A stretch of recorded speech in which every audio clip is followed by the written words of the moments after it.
14장 말씀 봅니다. 13장. 13장, 스가랴서 13장 7절 말씀부터 봅니다. 7절. 만군의 여호와가 말하노라. 칼을 깨어서 내 목자, 내 짝된 자를 치라. 목자를 치면 양이 흩어져니와 작은 자들 위에는 내가 내 손을 들이우리라. 여호와가 말하노라. 이 온 땅에서 3분의 2는 멸절하고 3분의 1은 거기 남으리니 내가 그 3분의 1을 불 가운데 던져 은같이 연단하며 금같이 시험할 것이라. 그들이 내 이름을 부르리니 내가 들을 것이며 나는 말하기를 이는 내 백성이라 할 것이요 그들은 말하기를 여호와는 내 하나님이라 하나님이시라 하리라. 9절 말씀까지 봉독드렸습니다. 그러니까 스가랴서 13장 그리고 14장 그러니까 하나님께서 택한 백성들을 다시 진노하신 다음 택한 백성들에게 진노하신 다음 다시 회복시키실 것을 스가랴 선지자를 통해서 예언케 하는 예언의 말씀이 기록되어 있습니다. 그러니까 백성들을 하나님이 불순종하는 백성들을 용서해서 징계하신 다음 용서해서 다시 그들을 회복해 주시는 하나님, 징계 후 회복하시는 하나님,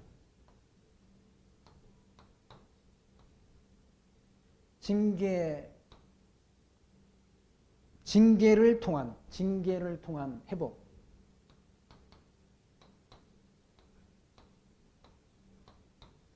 회복을 예언한다.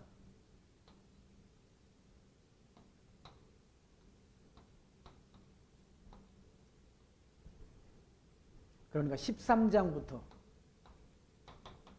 14장 하나님께서 불순종하는 백성들, 이스라엘 백성들이 불순종하는 백성들을 하나님이 다시 회복을 예언케 하는 예언의 말씀이 기록되어 있습니다. 애굽 땅 과거 애굽에서 400년 종살이 하던 백성들을 하나님이 언약대로 이끌어내서 이 가나안 땅을 기업으로 주어서 여기 이스라엘 국가를 수립해 주셨는데 백성들이 불순종함으로 나라가 남과 북으로 분국됐다. 하나님이 아브라함 때 언약을 하시질 않습니다. 아브라함 때.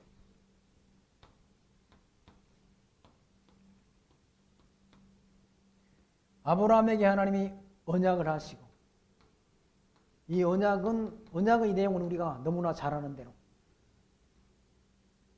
자손 땅 통치에 관한 언약이다. 이걸 3대 언약이라고 해요. 3대 언약.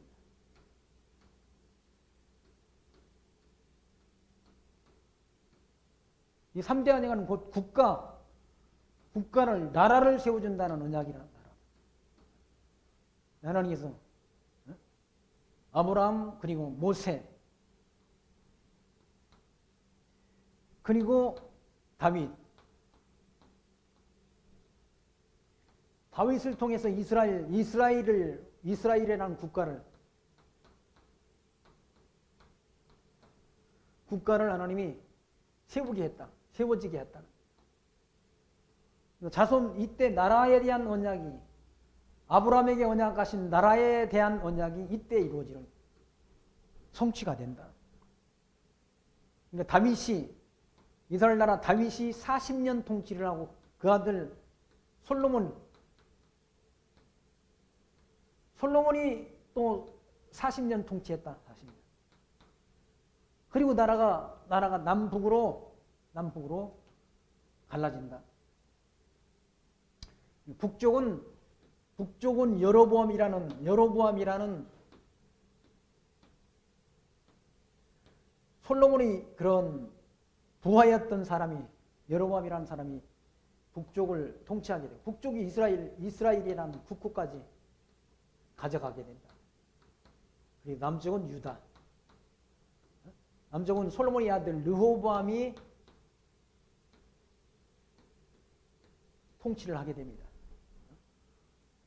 북쪽은 결국 마지막 왕 호세아 시대 721년 패망한다. 아수르에 의해서 패망한다. 아수르에 의해서 패망하고, 남쪽은 좀 더 존속하다. 586년 바벨론에 의해서, 바벨론 제국에 의해서 패망한다는 거예요. 70년 포로로 끌려갔지 않습니까? 70년. 포로로 끌려가서 돌아와서 지금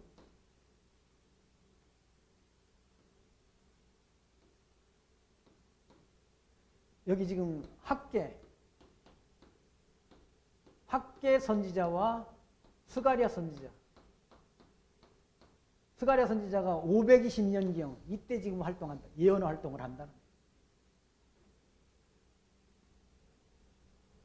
그러니까 이 바빌론 다음에 등장한 페르시아 왕 고레스, 다리오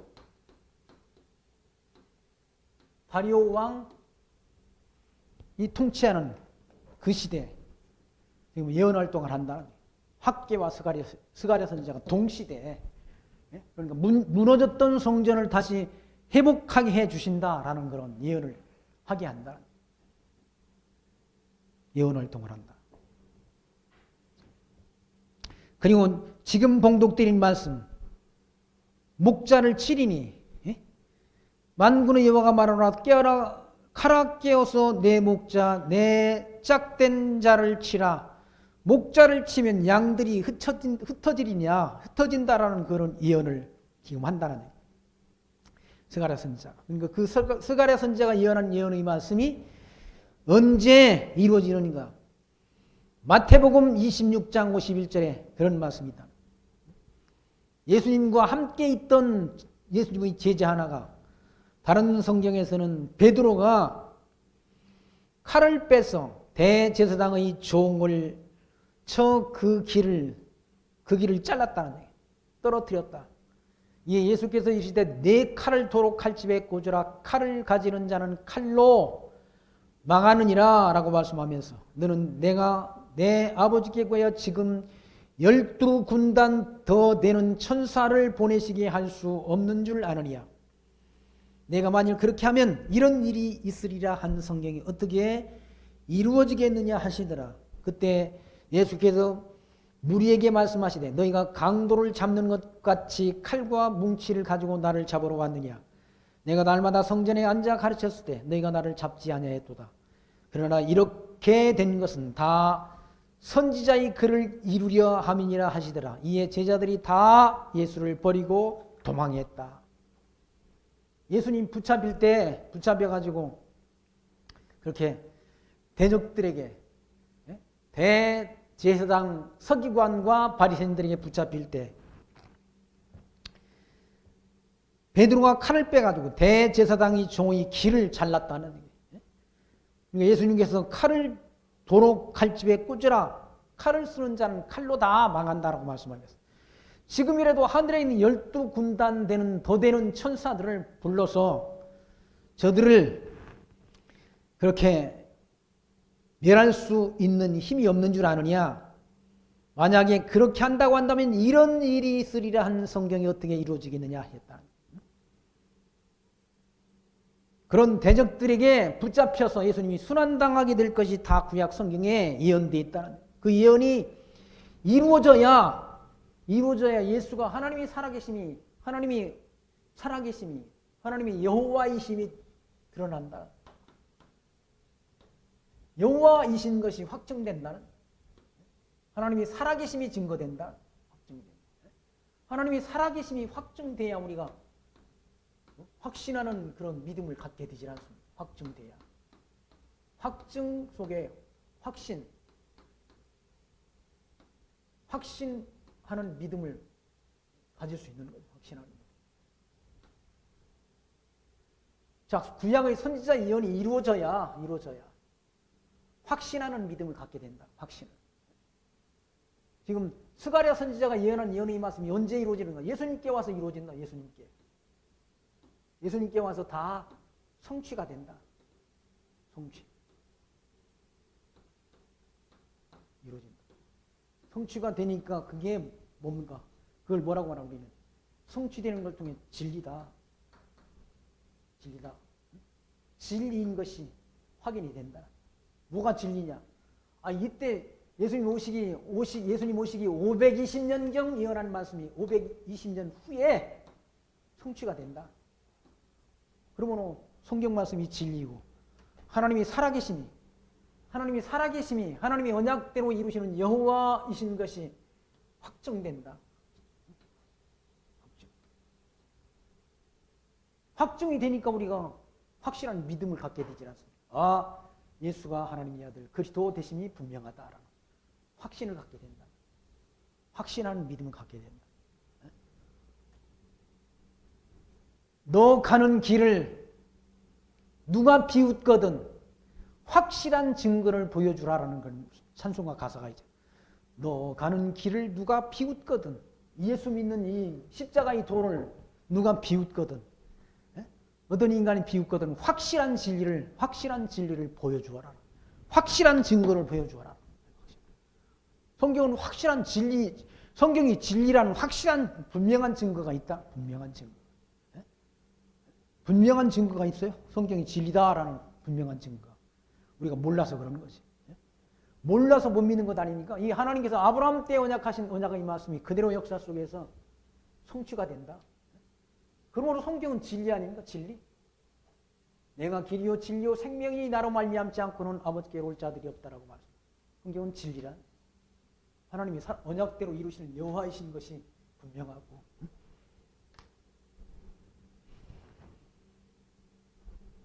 그리스도가 이와 같이 고난당하게 될 것을, 그리고 예수님의 제자들이 다 뿔뿔이 흩어질 것을, 베드로가 다른 사람들은 다 버릴지언정 나는 버리지 않겠습니다라고 호언장담했지 않습니까? 예수님께서 하신 말씀, 네가 정령 다굴기 전에 3번 나를 부인하리라 했지 않습니까? 베드로가 3번 부인했잖아. 예수님을 마지막에 저주하면서 예수를 부인했다. 3번 부인하고 나니까 닭이 울었지 않습니까? 예수님께서 베드로가 닭 울음 소리를 듣고 예수님이 하신 말씀이 생각나서 밖에 나가서 통곡하며 울었다라는 그런 말씀이지 않습니까? 성경 말씀, 예수님이 하신 말씀은 다 이루어진다. 다 이루어지므로 성경은 진리이고 하나님은 언약대로 이루시는 여호와이신 것이 분명하다 라는 말씀입니다. 그리고 14장 말씀에서는 여호와의 날이 이르리라. 그날에 내 재물이 약탈되어 너희 중에 나누이리라. 내가 열국을 모아 예루살렘과 싸우게 하리니 성읍이 함락되며 가옥이 약탈되며 부녀가 욕을 보며 성읍 백성이 절반이나 사로잡혀 가려니와 남은 백성은 성읍에서 끊쳐지지 않냐리라라고. 하나님이 진노의 날이 임할 때 예루살렘이 다 약탈된다는 얘기죠. 성읍이 함락되고 다른 이방 나라를 통해서 이 예루살렘을 하나님이 치게 하신다. 예루살렘을 치게 한다. 침략하게 한다. 그러니까 재물이 다 약탈된다. 이방 나라가 쳐들어오면 나라가 뭡니까? 이방 백성들이 가옥이 약탈되며 집을 다 빼앗기게 된다는 거예요. 부녀자가 욕을 보며, 전쟁이 일어나면 부녀자들이 다 욕을 본다.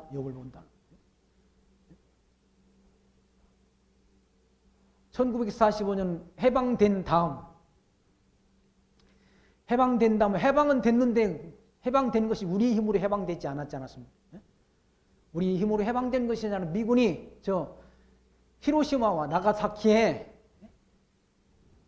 8월 6일 그러니까 8월 9일 핵폭탄을 떨어뜨려 가지고 일본이 항복을 했다. 그리고 그 다음에 9월 달에 미군이 우리나라 들어왔다. 미군이 우리나라를 강제 점령한 게 아니라는 얘기지. 그때 당시 일본 군들이 우리나라에 20만에서 보통 30만 정도 와 있었다. 그리고 뭡니까? 중국에 일본군이 70만이 있었다고 그러지 않습니까? 그러니까 미군이 우리나라에 들어온 게 우리나라를 점령하려고 들어온 게 아니라는 얘기지. 우리나라를 지켜주려고 보호해주려고 들어온 것이지. 만약에 미군이 그냥 우리나라에 들어오지 않았다고 한다면 일본 군들이 다 30만 명 정도가 무장했는데 그 사람들이 우리나라를 나가면서 그냥 나갑니까? 그냥 안 나가고 다 재산을 약탈하고 부녀자들을 다 겁탈한다는 얘기지. 그러니까 미군이 들어온 건 우리나라를 지켜주려고 들어왔다. 지켜주려고 들어왔는데 우리나라에 와서 보니까 다 우리나라가 공산화가 거의 다 됐다는 얘기지. 박헌영에 의해 가지고 우리나라 조사를 해보니까 78%가 공산주의를 추종했다. 공산주의를 원했다. 우리나라 국민들이 78%가 그 당시에 1940 그러니까 5년 그 당시에 그러니까 공산주의가 뭔지 민주주의가 뭔지 우리나라 사람들은 몰랐다. 왜? 그때 문맹률이 거의 80% 가까웠다. 한글을 모르는 사람들이 7, 80%에 다 달했다. 그러니까 눈뜬 사람이 별로 없는 거예요. 눈뜬 사람이. 그래서 조사해 보니까 미군들이 와가지고 우리나라를 사상적인 문제를 조사해 보니까 다 민주주의, 자유민주체를 원하는 게 공산주의를 원한다. 그러니까 미군이 떠나버렸다. 미군이 1949년도에 떠나버린 거예요. 미군이 철수했다. 철수하고 나니까 그 다음에 1950년 뭐가 생겼습니까? 6.25 전쟁이 일어나는 거예요. 미군이 떠나니까. 북한이 밀군으로 왔다. 무슨 미국이란 나라에 우리가 뭐 식민지 삼으려고 우리나라 미국은 먹을 마음도 없었다는 얘기죠. 그러니까 철수한 거지 그냥. 근데 대부분이 종북 사상을 가진 사람들은 미군이 우리나라를 강제 점령하고 있다고 생각하는 거예요. 그런 사람들이 대학생 가운데도 대진연이라는 그런 단체가 있어요. 대학생 진보연합이라는. 그 사람들은 주장하는 미군 철수야, 미군 철수. 그래가지고 작년에 작년에 그 미국 대사관을 그 애들이 대진연 애들이 다 담 넘어 들어갔잖아요. 담 넘어 들어갔다. 그건 미국의 영토를 침략한 거나 마찬가지라.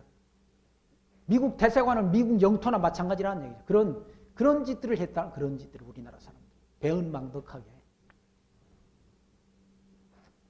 지금 미군 철수 지금 주장하는 사람들 많잖아요. 미군이 철수하면 어떤 일이 생기겠습니까? 미군이 철수하게 되면 우리나라 외국 자본이 다 빠져나간다는 거예요. 왜? 전쟁의 위험성이 그만큼 높아지니까 다 빠져나간다. 그런데도 어떻게 되는지도 모르면서 미군 철수를 부르짖는다는 거예요. 6.25 전쟁이 왜 일어났습니까? 미국의 장관 에치슨이라는 그런 국무장관이 에치슨 9이라는 걸 그었다는 얘기죠. 그게 일본하고 대만하고 필리핀 쪽으로 미국의 방위선을 그었다는 거기에 한국이 빠진 거예요. 우리나라가 빠져 있었다는 거예요. 일본과 대만과 필리핀으로 방위선을 그으니까 우리나라가 빠진 거. 미국의 방위선에서 우리나라가 빠졌다. 그렇게 빠지고 나니까 김일성이 어떤 생각을 품어. 저거 나만 미국이 대한민국을 안 도와주겠구나 해가지고 그냥 뭡니까? 응? 스탈린하고 그렇게 협상해가지고 우리나라를 쳐들어 밀고 이런 것 아닙니까? 그게 6.25 전쟁이란 6.25 전쟁. 그런데 철없는 대학생 애들은 모르니까 미군 철수를 외친다고 하지만 정치하는 사람들도 바보같이 미군 철수해야 된다고 주장한다. 미군 철수하면 바로 북한 밀고 내려옵니까? 밀고 내려옵니다. 그럼 6.25 같은 전쟁 또 한 번 겪어야 돼. 전쟁이 일어나면 어떻게 되는가? 가옥이 약탈되며 분야가 욕을 보며 성읍 백성이 절반이나 사로잡혀 가려니와 남은 백성은 성읍에서 끊쳐지지 아니하리라. 다 사로잡혀가고 다 죽인다는 얘기예요. 죽인다. 기독교인이 살아남을 것 같으니까 북한이 밀고 내려오면 다 죽인다는 얘기예요. 목사, 집사, 권사 다 죽어. 다. 아니 김형석이라는 분이 있잖아. 김형석 교수가 있다. 그분이 연세가 102살이지. 102살. 근데 그분이 평양에 있는 칠곡이라는 곳에 고향인데 그게 칠곡이라는 곳이 어디인가? 김일성이 고향이야. 김일성이 고향. 김일성이하고 3번을 밥 먹었대. 식사를 하는 분이란. 식사를 하는데 김일성이는 저 소련에 가가지고 뭐 그러니까 공산주의 공부를 하고 왔잖아. 같이 밥 먹었는데 자기 절친한 친구가 2사람이 있었는데 그 사람도 저 소련에 가가지고 몇 년 있다 오더니 완전히 똑같은 기독교인데도 김영석이라는 박사라는 분이 대학 교수이고 지금 102세인데 102살이나 된 분인데 기억력이 아주 엄청 좋으신 분이더라고 보니까 그때 어렸을 때 일들을 다 기억하고 계시더라고. 근데 김일성이 거기 갔다 오더니 완전히 변해가지고 공산주의 사상으로 완전히 찌들어가지고 자기가 뭡니까 통치자가 되게 되면 국민들이 가지고 있는 모든 밭, 모든 논밭, 토지를 다 뺏어가지고 국유화해야 된다라고 주장하고 그리고 지식인들, 지주, 그리고 사업자, 사업하라는 사람들, 기업주들을 다 죽이고 그걸 다 뺏어가지고 국유화해야 된다라고 그렇게 주장했다는 거예요. 야, 그래서 여기 있다가는 나도 죽겠구나 해가지고 딸은 놔두고 5살 된 딸은 놔두고 이제 2살 된 아들하고 자기 부인하고 해서 넘어왔다고 그러지 않습니까? 그분이 황장엽 선생을 후에 만나가지고 5번인가 만나가지고 황장엽이라는 분이 그랬다는 거예요. 아이 당신은 언제 내려왔냐고 그때 넘어왔다고 그러니까 아유 당신은 판단을 잘해가지고 그때 넘어와서 참 이 땅에서 이렇게 평화로운 자유민주주의 체제에서 잘 살고 가정을 이루었는데 나는 그 공산주의 체제에 남아있다가 아무것도 한 것이 없다라고. 아무것도 한 것이 없다라고. 그런 후회를 했다는 그런 말을 제가 들었는데 그렇게 김영숙 교수라는 분이 방송한 게 다 있습니다. 인터넷에도 올라와 있고 실제 채널에 의해서 방송한 방송 내용이 다 올라와 있다. 제가 그 말을 그냥 해드린 거예요. 그분이 하는 말 가운데 6.25 전쟁을 일으킨 사람들은 그 사람들은 다 하나님의 진노를 받아야 된다. 얼마나 많은 사람들이 목숨을 잃었는지. 여기 보니까 전쟁이 일어나게 되면 그 백성, 예루살렘 백성들이 절반이나 사로잡혀 가려니와 남은 백성은 성읍에서 끊쳐지지 아니하리라. 그때 여호와께서 나가사 그의 얼굴을 치시되 이왕 전쟁의 날에 싸우는 것 같이 하시리라. 그날엔 그의 발이 예루살렘 앞 곧 동편 감람산에 서실 것이요 감람산은 그 가운데서 동서로 갈라져 매우 큰 골짜기가 되어서 산 절반은 북으로 절반은 남으로 옮기고 그 산 골짜기는 아셀까지 미치리라. 너희가 그의 산 골짜기로 도망하되 유다왕 우시야 때 지진을 피하여 도망하던 것 같이 하리라. 나의 하나님 여호와께서 임하실 것이요 모든 거룩한 자가 주와 함께 하리라라고. 하나님이 진노를 내린 다음 하나님이 유다 백성과 함께 한다. 전쟁이 일어나면 다 도망치지 않습니까? 다 도망해야 산다. 지금은 도망할 것도 없어. 다 전쟁이 일어나면 어떤 전쟁 전문가가 그래. 전쟁이 일어나면 어디를 먼저 북한이 공격할 것인가? 부산을 공격한다. 부산을. 왜? 부산 쪽으로 미군이 들어오지 못하게 하고 부산 항구로 들어오지 못하게. 6.25동 부산 항구를 통해서 미군이 들어왔잖아요. 부산을 공격한대. 여기는 공격 안 할지도 몰라. 가까우니까.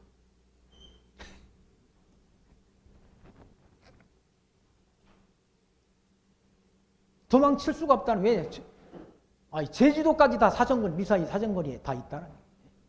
어디 도망가기는. 그냥 죽어도 여기서 죽는 거지. 옛날에는 총으로 탱크로 싸우니까 도망치면 살았는데 지금은 도망칠 곳도 없다는 얘기죠. 도망칠 곳이 없어. 근데 하나님께서 이스라엘을 진노하실 때 하나님께서 진노하신 다음 다시 하나님께서 그들과 함께 하신다. 6절 말씀 보시면 그날에는 빛이 없겠고 광명한 자들이 떠날 것이라. 여호와의 아시는 한 날이 있으리니 낮도 아니요 밤도 아니라 어두워 갈 때에 빛이 있으리라. 하나님께서 어두움 다음에 징계 후에 하나님이 그들과 함께 하실 것을, 그러니까 하나님이 징계의 날, 그날이라는 것이 어떤 날짜인지는 우리가 모른다는, 그날이라고 그랬는데 그날을 하나님이 정하신 그날을 우리가 어떻게 알겠어요?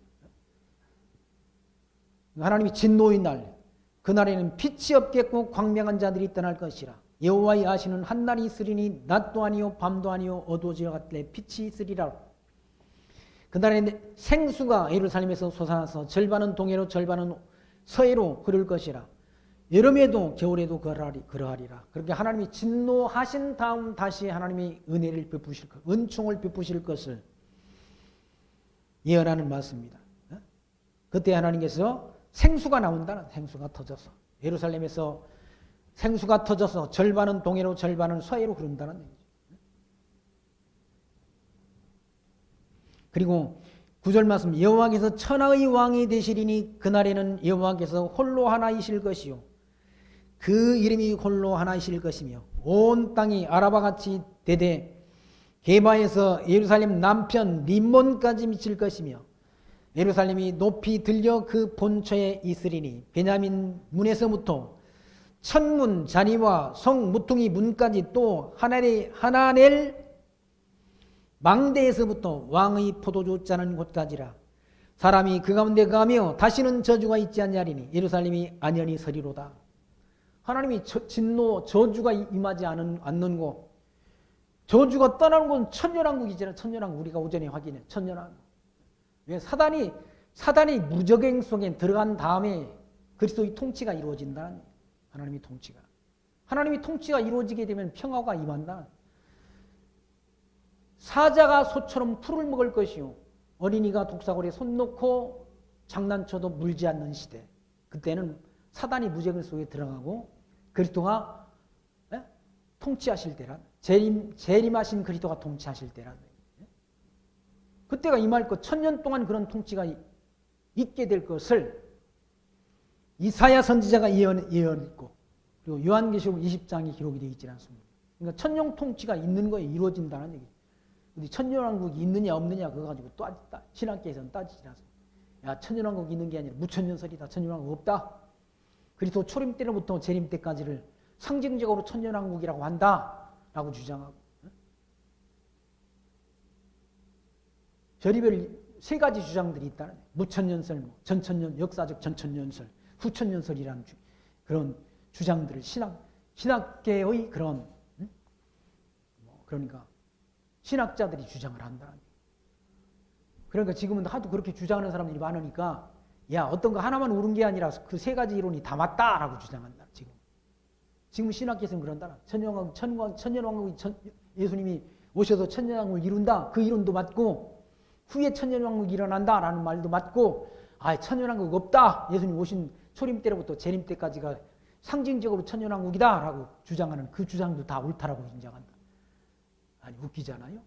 셋 중에 하나만 맞고 둘은 틀린 거 아니요.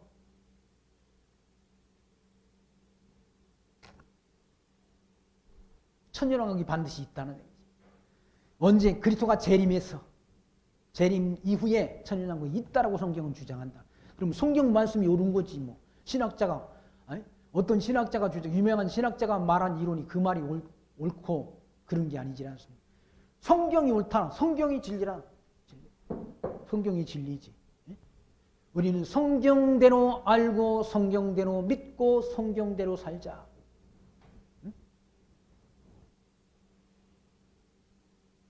저주가 없는 곳 어디입니까? 천년왕국이라는 천년왕국. 사람이 그 가운데 거하며 다시는 저주가 있지 아니하리니 예루살렘이 안연히 서리로다.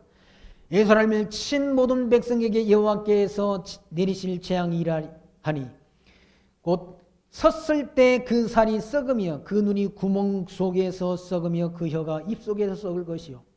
그러니까 하나님이 백성 아닌 자들을 하나님이 심판하신다는 얘기. 공의로 심판하실 때. 막 눈이 구멍 속에서 썩어버린다는 얘기. 혀가 그 입 속에서 썩어버린다는 얘기죠. 기독교를 핍박하고 기독교를 박해하고 진리를 배반하는 자들에게 하나님이 진노가 임한다. 하나님이 공의 심판이 임한다. 그 눈알이 다 썩어버리고 그 기독교를 비판했던 그 혀가 다 썩어버린다는 얘기예요. 지금 기독교를 얼마나 박해합니까? 지금 현 정치권이 얼마나 알게 모르게 박해한다는 얘기죠. 무슨 기독교 교회 안에서 코로나가 하나 발생하면 막 난리를 지기질 않습니다. 지들이 다 전파해놓고 교회가 기독교 뭡니까? 이 코로나를 유포시켰습니까? 아니 지들이 정치를 잘못해서 그런 거 아니에요. 처음에 대한의사협회에서 저 중국에서 들어오는 사람 막아달라고 한 번도 아니고 7번씩이나 요청했다는 얘기죠. 대한의사협회에서. 지금 경기의사협회 회장은 늘 그걸 주장하잖아. 늘 그걸 주장한다. 그들이 지들이 다 문 열어놓고는 다 온 국민들을 다 어렵게 해놓고는 교회에서 뭐 누가 하나 발생하면 난리를 지긴다는 얘기. 기독교를 핍박하는 거예요. 그냥 핍박하는 거라는 얘기죠. 아니 지하철 버스에 빠글빠글 하질 않습니다. 지난주에 제가 이가 아파가지고 이가 나이 먹으니까 이가 무슨 뭐 고기를 씹은 것도 아닌데 북엇국 먹다가 이가 어떻게 깨졌더라고요. 아파 막 아파. 하루 종일 잠을 못 자가지고 이를 빼러갔더니 그 치과 안에 사람들이 빠글빠글해. 이 아프니까 이를 뽑아야 되지 않습니까? 그래 뭐 다음 주에 뽑을까요? 그래. 빨리 뽑아달라고 아파 죽겠다고. 그러니까 앓던 이가 빠진 것처럼 시원하다는 말을 제가 직접 경험했어. 그거 빼고 나니까 얼마나 시원한지 모르겠어. 그런데 교회 안에는 100좌석이 있는 교회가 10명 모이라 그러질 않습니다. 10명 모여라. 지방에는 20명 모이라. 좌석이 100개인 교회는 20명 모일 수 있고 수도권은 10명만 모이라고. 그런 엉터리 같은 소리를 하는 교회 목사들이 꿈쩍도 못해. 말 한마디 하는 목사가 없다는 얘기. 말 한마디 하는 목사. 왜 그럴까? 뭐가 그렇게 현 정치권한테 교회가 책제 필 일이 많은가? 아무튼 아무도 그 정부의 그런 정책에 관해서 말하는 목사가 없다는 얘기예요. 말하는 목사. 그게 핍박이에요. 핍박. 교회를 지금 알게 모르게 교회를 박해하는 거라는 얘기예요. 그리고 교회 안에서 무슨 그런 코로나 환자가 발생하면 마치 막 벌떼처럼 언론이 달려들어가지고 까발린다는 얘기예요. 지금 동부 구치소인지 어디서는 그냥 지들이 정책을 잘못해가지고 그 아닌 사람 다 해가지고 박근혜 대통령도 그거 걸려가지고 병원에 입원했다고 그러지 않습니까? 그 지들이 잘못한 거 아니에요? 정책을 잘못한 거 아니에요? 행정을 잘못한 거? 그런 건 말 안 해. 그런 걸 말 안 하는데 교회에서 하나 나왔다고 하면 막 벌떼처럼 달려들어가지고 핍박한다. 하나님이 심판이 임한다니까. 하나님이 심판. 때가 되면 거기 하나님의 백성을 괴롭힌 사람들, 하나님을 예루살렘을 다시 말해서 교회를 친 모든 백성에게 여호와께서 내리실 재앙이 이러하니 곧 섰을 때 그 살이 썩으며 서 있을 때 살이 썩어버린다. 그 눈이 구멍 속에서 썩으며 그 혀가 입 속에서 썩을 것이요. 그날에 여호와께서 그들로 크게 요란케 하시리니 피차 손으로 붙잡으며 피차 손을 들어 칠 것이며 유다도 예루살렘에서 싸우리니 그때 사면에 있는 열국의 보화 곧 금, 은과 의복이 심히 많이 모여질 것이요. 또 말과 노새와 약대와 나귀와 그 진에 있는 모든 육축에게 미칠 재앙도 그 재앙과 같으리라라고 말합니다. 말과 노새와 약대와 나귀 이런 것들도 다 하나님이 진노 치신다는 얘기예요. 이 하나님이 진노의 재앙이라는 얘기예요. 누구에게? 하나님을 대적하는 자들에게, 주의 몸된 교회를 대적하는 자들에게 하나님이 진노가 내린다는 얘기죠. 여호와를 대적하는 자는 산산이 깨어지리라 라는 말씀이 있지 않습니까? 여호와를 대적하는 자, 이 살아계신 여호와 하나님을 대적하는 자는 산산이 깨진다는 얘기죠. 그러니까 하나님이 어떤 분인지 알지 못하니까 건방지게 까부는 거야. 지금 교회가 어쩌고 저쩌고 건방져가지고 교회를 하도 비난하니까 어디 교회 다니다가 말하기도 힘들고 하도 목사들을 막 욕해대니까 목사라고 말하기도 부끄러운 시대가 됐다. 부담스러운 시대가 됐다. 목사가 자기들 뭐 사기를 쳐서 도적질을 했어. 일부 목사들이 기독교라는 뭐 목사라고 하는데 그건 목사도 아닌 것들이 자꾸 교회를 기존 교회를 다 뭡니까 욕먹게 만든다는 얘기. 재산을 착취하고 뭐 하는 그런 사람들이 정상적인 목사가 아니잖아요. 사꾼들 아닙니까? 사꾼들이라. 그런 부정한 사람들 때문에 정상적인 교회마저도 아주 이상한 취급을 받는다는 얘기예요. 이상한 취급. 그러나 그런 자들에게 하나님께서 진노로 심판하실 것을 이와 같이 스가랴 선지자를 통해서 예언케 한 예언의 말씀이 기록되어 있지는 않습니다. 그 다음 16절에는 예루살렘을 치러 왔던 열국 중에 남은 자가 해마다 올라와서 그 왕 만군의 여호와께 숭배하며 초막절을 지킬 것이라. 그러니까 초막절을 지킨다는 말은 하나님께서 뭡니까? 하나님 앞에 돌아와서 하나님을 섬기는 자가 되게 한다. 예루살렘을 치러 왔던 다른 나라 이방인들도 여호와 하나님을 숭배하며 초막절을 지킨다는 얘기죠. 그러니까 유대인들이 3대 절기 가운데 하나가 수장절, 초막절 아닙니까? 그러니까 6월절, 7.7절, 수장절 이런 절기들이란.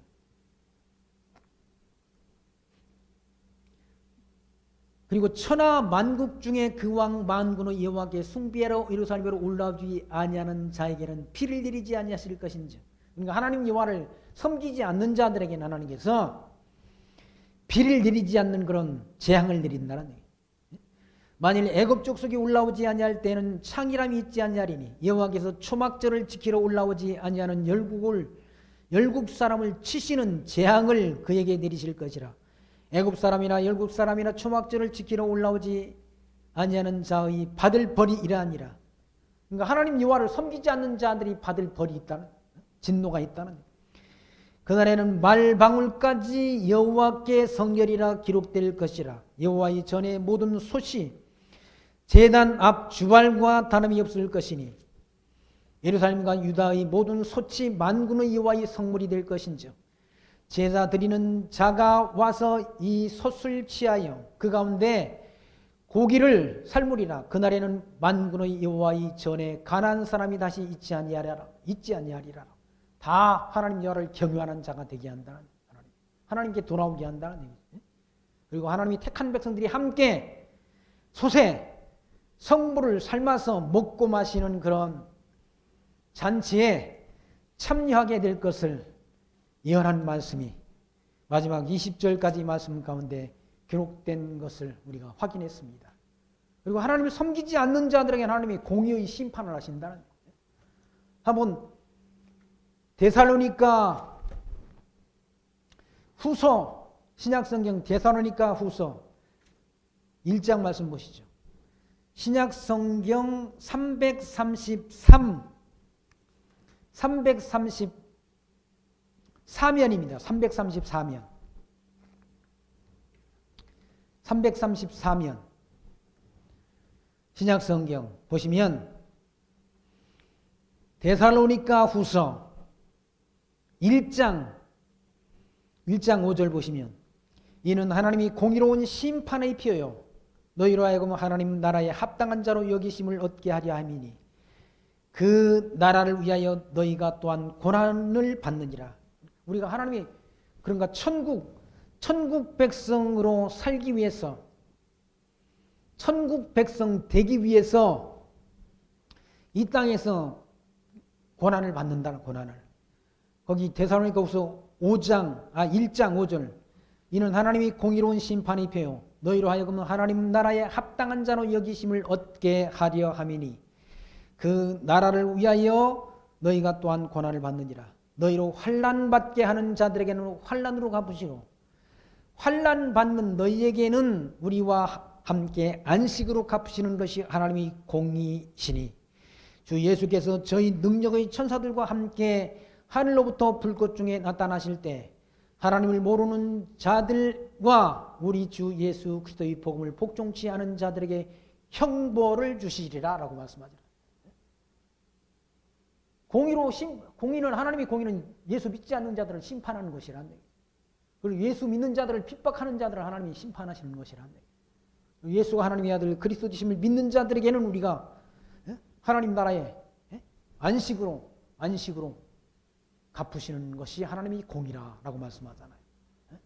우리가 예수가 하나님의 아들 그리스도 되심을 하나님의 언약대로 이루시는 여호와 되심을 알고 믿음 가운데 산다는 것이 얼마나 소중한 일인가를 반드시 하나님의 심판이 있다는 심판이 선한 일을 행한 자는 생명의 부활로 악한 일을 행한 자는 사망의 부활로 나온다는 악한 일을 행한 자는 하나님을 믿지 않는 자들은 지옥으로 심판하시고 하나님 알고 믿은 자들에게는 천국으로 인도하시는 것이 하나님이 공이라고 그래요. 공의. 하나님이 공이란 하나님의 공의는 심판이란 심판.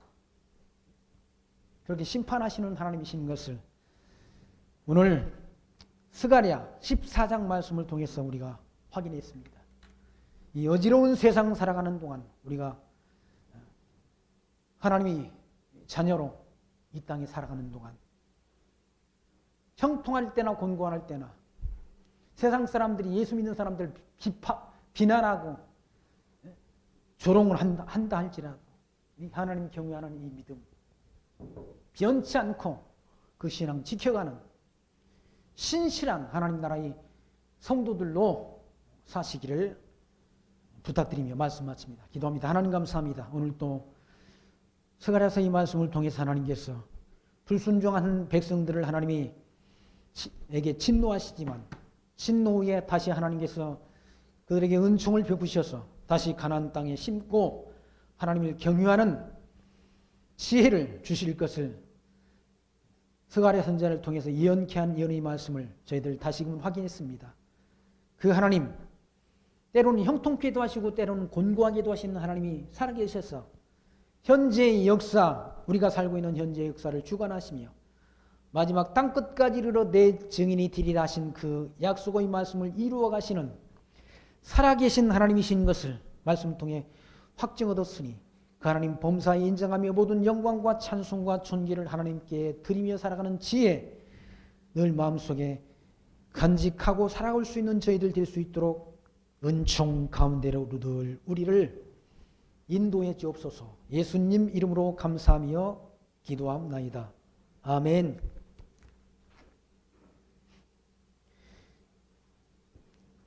찬송가